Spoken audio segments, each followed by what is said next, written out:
때는 이스라엘이 남유다와 북이스라엘로 나뉜 지 200여 년이 흘러간 때입니다. 오늘 우리가 이 대하는 호세아서의 본문의 시작점이 그렇다는 거예요. 나뉜 지 200여 년이 지났다라고 하면 지금 어떤 시기냐면 북이스라엘이 30년에서 40년 그 사이에 멸망을 하게 될 겁니다. 멸망을 앞둔 시점입니다. 멸망을 당할 거라는 걸 모르고 있는 시기입니다. 그때 북이스라엘은요, 정치적으로도 안정되어 있었고요, 경제적으로도 풍요로운 편이었습니다. 나라가 이렇게 안정적인 때였을 그때, 그 풍요로울 그때 일어나는 현상들이 있습니다. 사람들이 점점 타락합니다. 도덕적으로도 그렇고요, 사회적으로도 그렇고요, 점점 부패해져만 갔습니다. 그런데 영적인 부분은 어땠는가? 영적인 부분 또한 그리해졌습니다. 우상 숭배가 팽배했고요, 하나님을 외면하는 일들이 점점 많아졌습니다. 그때 하나님이 누구를 불러요? 호세아라고 하는 선지자를 세웁니다. 호세아의 뜻이 뭔지 아시는 분? 구원. 호세아의 뜻이 뭔지 아시는 분? 어떻게 하셨을지 모르겠지만 호세아는요, 구원이라는 뜻을 가지고 있습니다. 하나님이 지금 이 이스라엘의 상태를 보니까 구원이라는 선지자를 좀 보내야겠다 하신 겁니다. 하나님이 호세아를 이렇게 들어 사용하실 때 호세아의 어떠함을 가지고 사용하셨을 거 아닙니까? 호세아의 어떤 것을 가지고 우리 이스라엘에게 메시지를 주셨을까? 호세아의 결혼 생활을 가지고 말씀하시는 겁니다.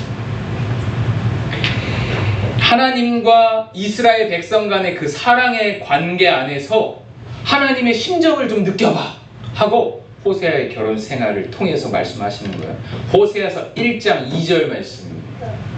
여호와께서 처음 호세아에게 말씀하실 때 여호와께서 호세아에게 이르시되 너는 가서 음란한 여자를 맞이하여 음란한 자식들을 낳으라. 이 나라가 여호와를 떠나 크게 음란함이니라 하시니. 한 여인이 있었습니다, 여러분. 한 여인. 그 여인의 이름은 뭐예요? 고멜입니다. 이 여자 이름이 고멜이에요. 근데 이 여인은 음란한 과거를 가지고 있었습니다. 음란한 과거. 성경에 명확하게 구체적으로 구사하고 있지 않지만 우리가 생각할 때에 우리의 생각보다 더 음란했을 거라고 여기죠. 그 당시에 음란이란 단어를 사용한다는 것을 보면요. 근데 그 여자가 한 남자랑 결혼을 하게 됐습니다. 그 남자 이름이 뭐죠? 호세아예요. 지금 부부가 한 쌍 탄생했어요. 호세아 신랑, 신부 고멜. 지금 부부가 한 쌍 탄생한 거예요.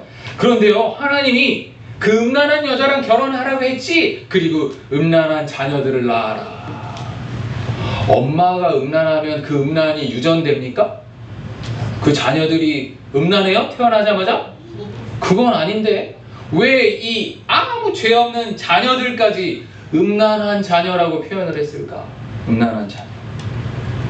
이것은 하나님을 떠난 이스라엘을 설명하고 계신 거예요. 하나님을 배신한 이스라엘, 그리고 그 이스라엘 자손들은 태어나자마자 하나님을 모르는 세대가 된다는 거예요. 하나님 모르는 세대. 하나님이 얼마나 이 배신 때문에 마음이 찢기시는 아픔을 경험하셨을까? 그 심정을 한번 뭐라 하는 것이죠. 고멜의 결혼 생활을 한번 더 봅시다. 고멜이 호세아랑 결혼을 해서 살아가는데 아이를 낳아서 이름을 짓습니다. 자녀를 셋을 낳는데 이것이 호세아와 고멜의 자녀다 라는 증거가 없습니다. 첫째 아이를 낳을 때에는 그에게서 나왔다 하는 표현이 있고요, 둘째, 셋째에서는 그에게서 나왔다는 표현이 빠져서 일부 학자들에 의해서는 호세아의 자녀가 아닐 거다 하는 추측도 해요. 첫 번째 자녀의 이름 이스르엘입니다. 뜻 하나님께서 심판하실 것이다. 지금 애를 낳았는데 애 이름을 하나님께서 심판할 거야 이렇게 지은 거예요. 둘째는 로루하마, 긍휼히 여김을 받지 못하다 이런 뜻입니다. 셋째 로암미, 내 백성이 아니다 이런 뜻이에요. 아이들의 이름의 뜻도 그렇고 그에게서 나왔다는 자녀, 아까 말씀드린 대로 호세아의 자녀가 아닐 거라는 그런 가능성까지. 그리고 고멜이 결혼 생활을 유지하며 자녀들을 낳았지만요, 고멜이 자꾸 가정에서 떠나서 뭘 했을까요? 다른 남자들과 관계를 맺습니다. 음란한 여인이었던 그 여인이었는데요, 결혼을 하였는데요, 계속해서 다른 남자들과 관계를 지속하고요, 집을 나가고요, 다른 남자와 살고요, 자신의 몸을 팔아가지고요, 노예로 삼기도 하고 합니다. 여러분들에게도 이런 경험이 없겠죠. 이런 일은 없겠죠. 그러나 여러분들도 어떤 믿었던 이에게 배신당한 경험이 혹시 있으십니까? 정말로 마음을 주었는데 돌아오는 것은 상처와 배신. 그랬던 경험이 혹시 있으십니까? 저는 있습니다. 그리고 저도 그런 아픔을 주어본 적이 있습니다. 믿었던 사람이 등을 돌리고 수년간 혹은 수십 년간의 수고가 하루아침에 물거품이 되는 것처럼 마음이 찢기고 무너졌던 경험들 여러분 있으셨던 것처럼 하나님도 지금 배신당한 그 찢겨진 마음, 그 심정에 대해서 이 호세아라는 인물을 통해서 우리에게 말씀하고 계신 겁니다. 여러분들이 만약에 이런 배신을 당했다면 여러분들은 어떤 감정이 드실 거냐 물었는데, 그러면 그 감정이 드신 후에 여러분들은 어떻게 행동하실 겁니까? 나를 배신했어, 내 아내가 다른 남자 집에서 막 발견돼. 여러분 어떤 감정이에요? 분노죠. 그러면 그 분노를 가지고 뭐 할 거예요? 다 부셔버릴 거야. 그리고 뭐 이혼이라는 카드를 만지작거리고, 그리고 뭐 고소를 한다든지. 그런데 하나님이 뭐 어떻게 하라고 말씀하셔요? 3장 1절 말씀. 여호와께서 내게 이르시되 이스라엘 자손이 다른 신을 섬기고 건포도 과자를 즐길지라도 여호와가 그들을 사랑하나니 너는 가서 또 가서 타인의 사랑을 받아 음녀가 된 그 여자를 뭐라고? 사랑하라. 이 위치를 노리신 거죠. 여러분 사랑하실 수 있어요? 내 아내가 다른 남자 품에 안겨 있는데 가서 데리고 와서 또다시 동일하게 사랑할 수 있어요? 이 어려운 거를 지금 호세아한테 하라고 하시는 거예요.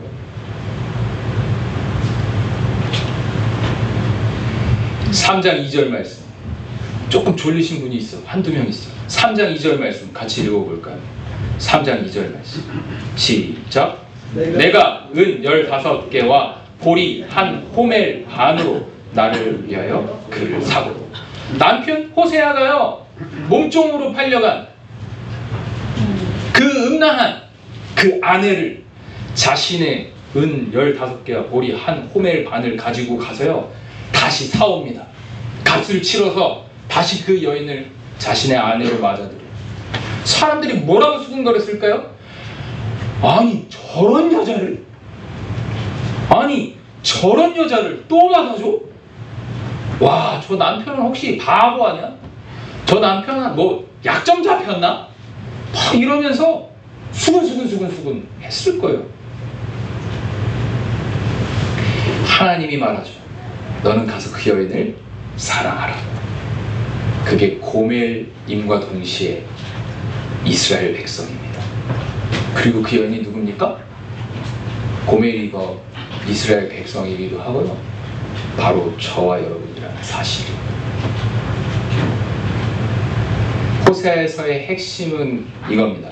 자기 백성을 향하신 하나님의 신실하신 사랑. 이게 호세아서의 핵심 메시지예요. 그리고 우리가 내일부터 읽어갈 소선지서의 대부분의 내용의 핵심 메시지입니다. 자기 백성을 향한 하나님의 끝없는 신실하신 사랑, 변함없는 사랑. 호세아의 고멜의 관계를 보여주시면서 얼마나 끝까지 하나님이 우리를 사랑하시는지, 얼마나 바보같이 사랑하시는지, 다른 사람이 손가락할 만큼 바보스럽고 멍청스럽고 지독하게 바보 같은 그 사랑을 끊임없이 배신하는 이들을 향해 뿜어주시는 그 하나님의 사랑, 그 놀라우신 사랑을 말씀하는 겁니다. 다른 신을 섬겼다, 건포도 과자를 먹었다, 이게 무슨 뜻일까요? 다른 신을 섬기는 것까지는 우상 숭배로 알겠는데 건포도 좀 먹었다고 이거 뭐라고 하는 건 좀 그렇잖아요. 근데 그 건포도가 뭔가, 바알에게 우상 숭배하고 나서 이 제사 후에 쾌락을 즐기던 영적 타락의 상징입니다. 달콤하잖아요, 건포도가. 그때 당시에 중동 지방에 포도가 많이 났고요. 그리고 이제 포도가 금방 상하니까 건포도를 많이 해서 만들어 먹었단 말이죠. 근데 건포도가 엄청 당도가 높잖아요. 달콤하잖아요. 그 달콤한, 이 영적으로 이방 신에게 우상 숭배할 때 그 달콤함을 표현하는 겁니다. 하나님 앞에 드려야 할 감사와 사랑을 우상에게 바치는 것, 이것을 하나님이 지금 꼬집고 계신 거죠. 여러분들의 달콤함은 무엇입니까? 여러분 생각하십시오. 여러분들의 건포도는 무엇입니까? 하나님 앞에 감사와 사랑을 올려드려야 되는데 우리 어디 보고 있습니까? 어느 곳에 마음이 빼앗겨 계십니까? 어디에 가서 바람 나셨습니까? 어디 세상에 내가 찡콩 한 대 가가지고 혓바닥 대고 계십니까? 달콤한 말 보려고. 우리가, 제가 늘 말씀드리지만 신앙은 위기가 찾아왔을 때에 보여지는 것이 진짜 실력입니다. 다 좋고 평화롭고 다 채워주실 때는요 그냥 감사만 하면 돼요. 근데 하나님이 고난을 허락하실 때, 우리를 훈련하실 때, 우리에게 위기가 찾아왔을 때 그때도 진짜 감사할 수 있는가? 이게 진짜 신앙의 실력이거든요. 여러분들이 불안할 때, 여러분들이 우울할 때, 여러분들이 두려울 때, 여러분들이 막막할 때, 그때 여러분들이 붙드는 게 뭡니까? 그게 진짜 우상의 실체입니다. 우리가 남들에게 위로받고 싶어 가장 먼저 찾는 거, 바로 그게 우리 우상일 수 있습니다. 제가 뭐 예를 들어 SNS 계속해서 이제 뭐 말씀을 드리죠. 인스타죠. 이제 인스타에 내가 사진 올리고 글 올렸는데 아무도 댓글 안 달고 아무도 좋아요 안 눌러주면 똑당해요, 안 똑당해요? 엄청 똑당하겠죠. 내가 푸사를 바꿨는데 오늘 투데이가 한 명도 없어. 아, 뭔가 관심을 못 받고 나는 버려졌나, 막 그러면서 우울해. 성적이 떨어지면, 여러분들이 성취하려던 것에 실패하게 되면 여러분들이 뭐 찾습니까? 하나님보다 먼저 찾고 더 의지하고 더 위로받고 싶어하는 그 모든 것이 여러분들의 건포도이고요, 우상이고요, 바알입니다. 심지어 여기 모인 예배의 자리에서조차도 여러분들이 우상을 지닐 수 있어요. 말씀드려볼까요? 내가 예배를 드리는데요, 내가 좋은 신앙인으로 보이고 싶어, 그런 욕망이 여러분 안에 가득 차 있는 상태로 여기서 예배 드리잖아요. 여러분들은 예배 드린 것이 아니고 우상 숭배한 거. 제가 목회하는데요, 제가 목회가 이 김상원이라는 이름 좀 내보려고, 뭐 여기서 조금 뭐 설교 잘한다는 얘기도 좀 들으려고, 뭐 이렇게 해보려고, 뭐 한다, 그러면 그거 제 우상이죠. 저는 하나님 말씀 전하는 게 아니고 막 나를 막 세우고 막 나를 방어하고, 여기가 하는 말씀 선포의 자리가 아니고 김상원이라고 하는 인물이 쏟아내는 어떤 주장에 여러분들을 매료하고 세뇌하고 하는 자리가 되게 조금 우상숭배 자리. 그럼 여러분들은 정말 불행한 사람들이 되겠죠. 제가 강단에서 하나님 말씀 아니고 우상 숭배를 한다는 거예요. 여러분, 그래서 저를 위해서 끊임없이 기도해 주셔야 돼요. 나를 많이 사랑해 주세요. 그 말이 아니고요, 제가 여러분 무너지면 여러분 앞에 아주 교묘한 우상을 여러분 앞에 집어넣을 수 있단 말이에요. 우리 한 목사님이 지금 임시당회장으로 계신 그 교회 보십시오. 새생활교회. 얼마나 이름이 좋습니까? 새생활. 우리 날로 새로워져서, 새로 거듭나서 새로운 삶을 사는 거지. 너무 의미가 좋잖아요. 근데요, 목사가 성경도 못 읽게 하고요, 자기 말만 믿으라고 하고요, 교묘하게 속아서 성도들이, 거기 딸려간 성도님들이 130명이에요. 지금도 거기서 그렇게 쇠뇌당해서 살고, 예배인 줄 알고, 난 하나님 믿는 사람인 줄 알고 그렇게 살아간단 말이죠. 여러분, 우상이 별게 없어요. 뭐 어디다가 이렇게 막 금신상 해놓고 거기다 대고 막 절해야 그게 우상이 아니에요. 여러분 마음에 조금이라도 하나님 외에 틀어진 거, 조금이라도 비껴간 거, 관역에서 벗어난 거, 그 모든 게 여러분 우리의 우상이 될 수 있다는 사실을 여러분 반드시 기억하시는 여러분들이 되셨으면 좋겠습니다. 그래서 저를 위해서 기도해 주십시오.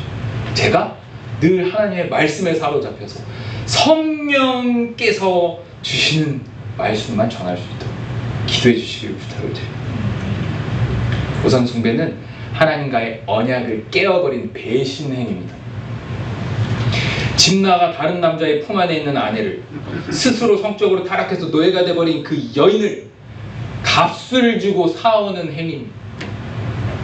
우리 주님이 그저 부부관계를 회복했네 하고 기뻐하시는 것이 아니고요, 가치가 없는 자를 위해서 가서 값을 치르는 거.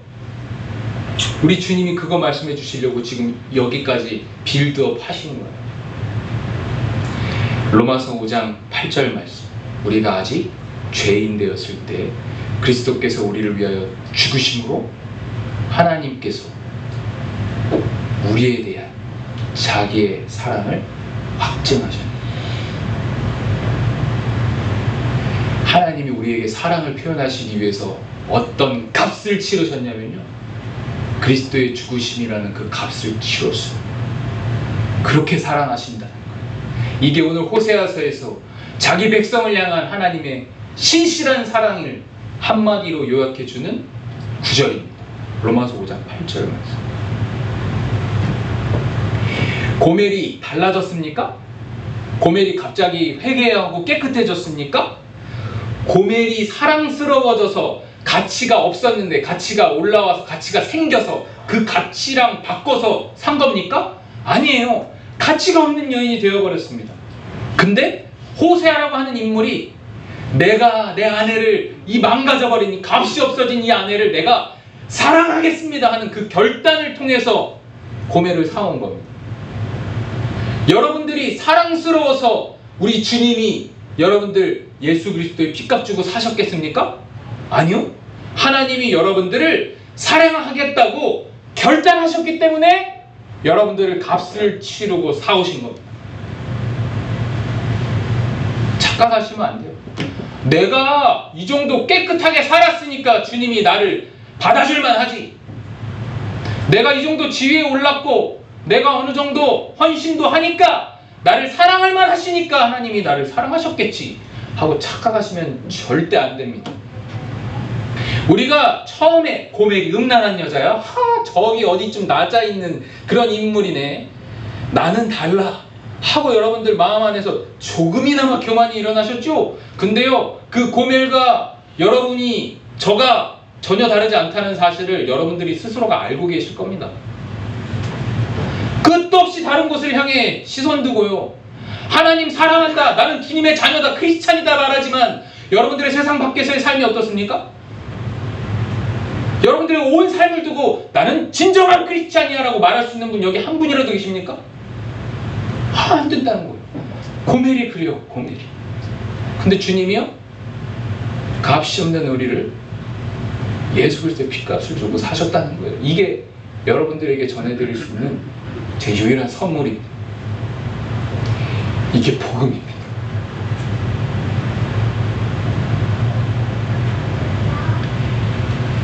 이스라엘은 언약의 백성입니다.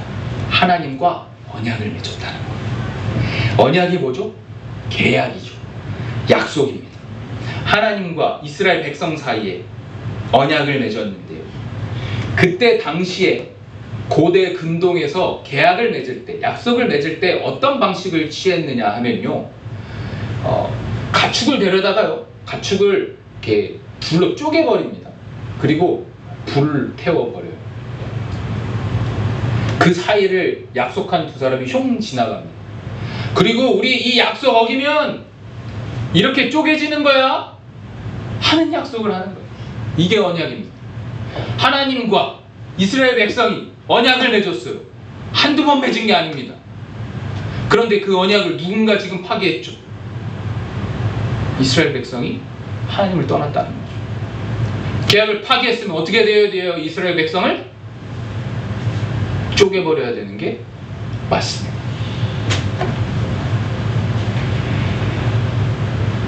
여러분들의 인생 가운데, 여러분들 여기에 뭐 미혼자도 계시고 기혼자도 계시겠지만 여러분들의 엄청난 언약을 맺으셨죠?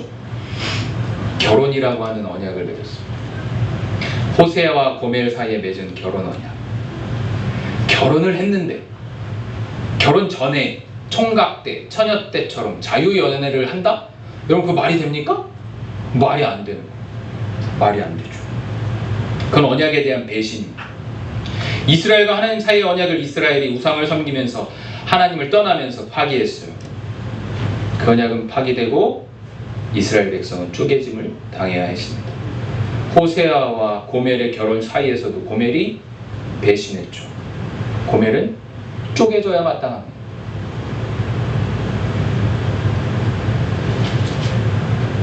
호세아서 1장에서 3장의 내용은 호세아와 고멜의 그 결혼 이야기를 통해 하나님 심정을 비춰주시고요. 4장부터 14장은요, 고멜이 배신했지, 그래서 고멜은 쪼개져야 했지, 그런데 호세아가 다시 받아줬지, 그 내용을 줬고요.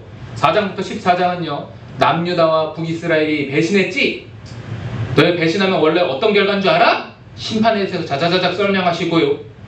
하나님이 다시 너희와 언약을 맺을 거라는 희망의 메시지를 주고 마무리합니다. 호세아서 4장 11절 12절 말씀에 남유다와 북이스라엘의 한 짓거리들이 나옵니다. 음행하였다. 나무에게 물었다. 하나님에게 묻지 않고요, 나무에다 절하고 물었어요. 하나님을 버렸다. 산꼭대기에서 너희의 딸들이 음행했다. 너희 며느리들이 간음했다. 남자들도 창녀들과 함께 음행했다. 창녀들과 함께 희생제사를 드렸다. 산꼭대기에서 성축제를 벌입니다. 바알 신을 경배한다는 이유만으로 술 취하고 음행하고 산당도 세웠습니다. 이게 이스라엘 백성들이 하나님 앞에 한 배신의 짓거리입니다.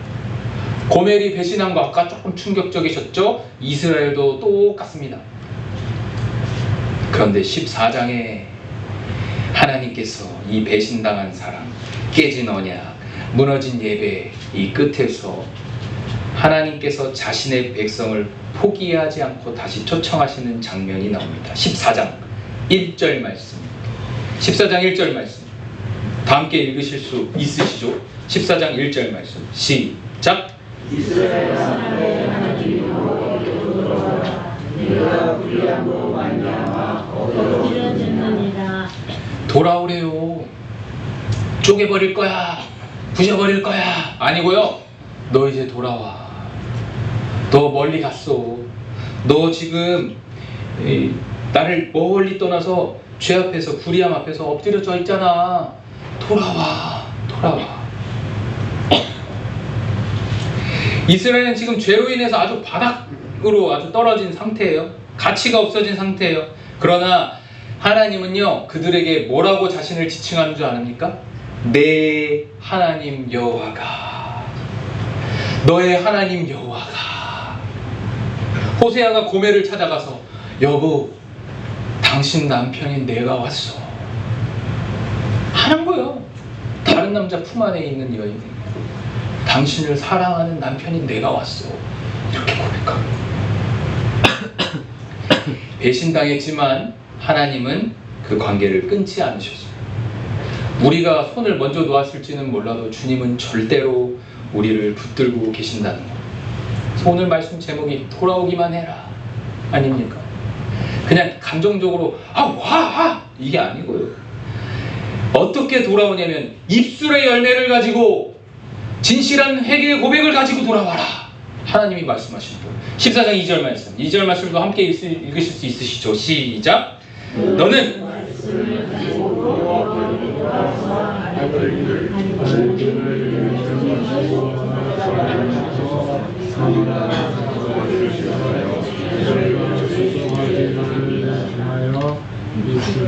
열매를 주께 드리리다.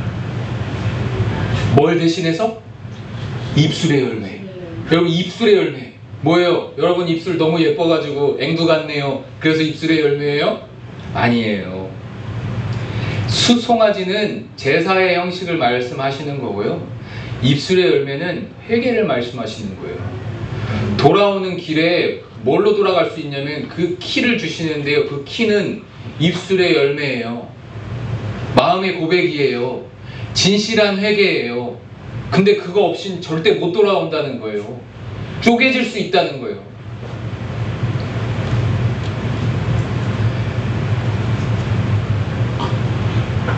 그 회개의 입술, 그 입술의 그 열매가 우리에게 맺혀지면 우린 돌아가죠. 그리고 삶의 방향이 달라지고요. 내가 그동안 의지했던 우상들을 멀리하고요. 진짜로 돌아서게 되는 거예요. 그럼 진짜 새 생활을 하게 되는 거예요. 진짜 새로운 삶으로, 거듭난 삶으로, 다시 태어난 삶으로 살아갈 수 있다는 거예요. 여러분 그 삶이 좋지 않습니까? 여러분 쪼개질 위기에 처해진 삶이 좋습니까? 아니면 온전하게 주님의 품 안에 놓인 안전한 삶이 더 좋습니까? 선택하라면 여러분 당연히 두 번째 거 선택하실 거잖아요. 그런데 이거는 못 넣겠어 하면 여기 못 와요. 호세아서 14장 3절. 우리가 아수르의 구원을 의지하지 아니하며 말을 타지 아니하며 다시는 우리의 손으로 만든 것을 향하여 너희는 우리의 신이야 라고 하지 않겠습니다. 더 이상 세상의 힘을, 인간의 수단을, 손으로 만든 우상을 의지하지 않겠습니다. 오직 하나님만 의지하겠습니다 하는 고백입니다. 여러분들도 그렇게 고백하실 수 있으시죠? 아멘. 하나님만 의지하시겠습니까? 아멘. 요 고백이 여러분들의 입술의 열매로 나타나기를 저는 간절히 소망합니다. 세상의 힘이요, 무섭고 크죠. 그 힘 앞에 안 수그리며 엄청난 피해를 당할 것 같은 두려움이 마음하고 찾아옵니다. 인간의 수단 좋죠. 인간의 수단 너무 좋아 보이죠. 그러나 하나님을 먼저 의지하지 않는 한 그 인간의 수단은 우상이고요. 하나님을 먼저 의지했는데 인간의 수단이 우리에게 찾아왔다. 이건 은혜입니다. 하나님이 사람을 통해 일하시는 거예요. 사람을 통해 은혜를 주시고 도움을 주시는 거죠. 근데 인간의 수단만 의지했다. 그러면 우상입니다. 회개라는 것은 그냥 죄책감에 머무는 게 아니고요. 이제 완전하게 바꾸는 겁니다. 완전하게 돌이키는 겁니다. 완전히 자기가 달리고 있던 트럭에서 완전 벗어나는 겁니다. 돌이킬 회, 고칠 개입니다. 고침이 없이 그냥 회개, 그냥 죄책감만 늘어났다? 용서만 해주세요만 했다? 그거는 회개가 아닙니다. 죄고백이고 회개가 필요하대요. 하나님은 완전히 돌아서는 것을 주님이 원하신다고 말씀하시는 겁니다. 그렇게 하면 14장 4절 내가 그들의 반역을 고치고 기쁘게 그들을 사랑하리니 그 돌이킴이 있으면요, 그 입술에 열매가 있으면 주님이 이제는 기쁘게 사랑하겠다는 거예요. 사랑하는 성도 여러분, 저와 여러분은 너무나 자주자주 고뇌를 갖고요, 이스라엘 갖고요, 하나님 앞에서 돌아서기 바쁜 존재들 맞습니다. 그러나 하나님은 오늘도 우리에게 말씀하시죠. 넌 돌아오기만 해라. 우리 아까 찬양한 것처럼 죄 있는 자들아 다 이리로 오라, 돌아오라 하시는 그 주님의 초청에 여러분 그냥 두 손 들고 달려나가게 되시기를 주님의 축복합니다. 나는 너의 하나님이야. 네가 아무리 나 배신해도 나는 너의 하나님이야. 나는 너 반드시 찾아낼 거야. 너 내 품으로 반드시 들일 거야. 돌아와, 돌아와. 이 은혜 앞에서 우리가 해야 할 일은 오직 하나입니다. 입술의 열매를 가지고 주님께 돌아가는 것, 여러분들의 죄를 내려놓는 것, 여러분들이 그동안 의지하고 매력을 느꼈고 그 달콤함에 취했던 그 우상들을 내려놓는 것, 그리고 하나님의 품으로 돌아가는 것, 그것이 저와 여러분들에게 오늘 이 말 은혜라 여겨집니다. 하나님과 이스라엘 사이에 언약이 깨졌고요, 쪼개짐을 받아야 할 그들을, 그리고 날마다 우상 앞에 나아가서 우리가 기웃거리고 하나님 배신하는, 그렇게 하나님의 언약을 저버린 우리, 그래서 쪼개져야 할 우리. 근데 그 하나님은 그렇게 우리를 쪼개시지 아니하시고 우리를 벌하시지 아니하시고 그 쪼개심을 다른 곳에다가 맡겨주셨습니다. 그가 찔림은 우리의 허물 때문이요, 그가 상함은 우리의 죄악 때문이라. 그가 징계를 받음으로 우리는 평화를 누리고, 그가 채찍에 맞음으로 우리는 나음을 받았도다. 고멜이, 이스라엘이, 저와 여러분이 하나님 배신하고 떠나서 그 언약을 파괴한 대가로 쪼개짐을 경험해야 하는데요, 그 쪼개짐을 자신의 아들 예수 그리스도에게 온전하게 감당하시고 예수 그리스도께서 십자가에서 그 몸을 찢기셨고 그 쪼개심을 당하심으로 우리는 나음을 입었습니다. 우리는 다시금 그 새로운 언약이 되어주시는 예수 그리스도를 통해서 새 생명을 얻었고 새로운 삶으로 살아가게 되는 겁니다. 여러분, 이 은혜 앞에 영혼의 무릎을 꿇고 나아가시기를 부탁을 드립니다. 진실한 입술의 열매, 진실한 돌이킴의 고백이 여러분들 안에 있으면 좋겠습니다. 그냥 맹맹 물에 술 탄 듯, 술에 물 탄 듯 그냥 교회에 나와서 잠깐 앉아있다가 세상 속에서 똑같이 저들과 살아가다가 또 나는 좋은 신앙인의 모습으로 누군가에게 보여주고 싶어 하는 잘못된 욕망과 욕심과 우상을 가지고 이 자리에 나오시지 않으셨으면 좋겠습니다. 진짜로 날 구원하신 주님이 감사해서, 진짜로 주님이 나를 구원하셨다는 그 사실이 믿겨져서 감격해서 여러분들의 삶을 온전히 주님 앞에 드리고 싶은 그 욕망이 차고 차서 이 자리에 나오게 되신 저와 여러분 다 되시기를 주님의 이름으로 축원드립니다.